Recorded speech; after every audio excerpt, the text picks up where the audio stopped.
Men barterga ishlamayman, lekin sizlarga yordam tariqasida qaysi brendlar sizlarga javob beradi, qaysi yo'q, hammasiga bitta-bitta yozib chiqdim.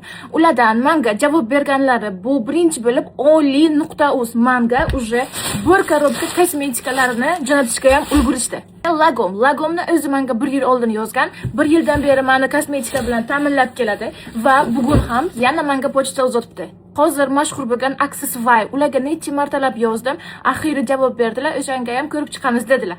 Keyingisi By Matu, ularga ham taklifimni yozganimdan keyin ular ham ko'rib chiqamiz dedilar. Padari.uz, ular menga hozircha barter kerak emas dedilar. Hammamizga mashhur o'sha bloombeauty.uz ga ham yozib ko'rdim. Ular mendan srazu kontraktimni oldilar, o'zimiz siz bilan bog'lanamiz dedilar.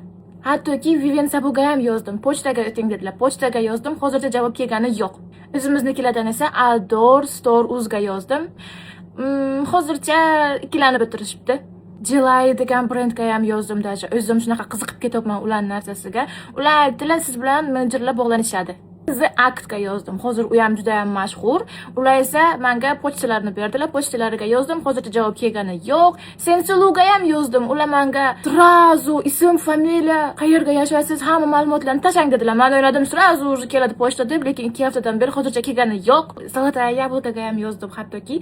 Ular menga aytdilarki, pochtamizga yozinglar dedilar. Pochtalariga yozdim. Hozircha javob kelgani yo'q. O'zimizning brendimiz Mio Beauty ga yozdim. Ular menga shunaqa karta box uzatibdilar. Videodan chiqarishimning maqsadi barterga ishlash emas. Hech qanaqa barterga ishlamayman. Shunchaki endi ishini boshlagan blogerlarga yordam sifatida o'zim birinchi bo'lib boshlab berdim. Sizlar ham qo'rqmasdan barterga yozaveringlar. Hozircha barter, keyin esa pulga ishlab ketishlaringiz mumkin.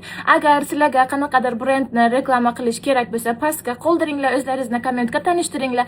Endi ochilgan brendlar esa barterga ishlamoqchi bo'lgan blogerlarni qidirib yurgan bo'lsa, ular ham pastga qoldiringlar va bir-birlaringizni topib olinglar.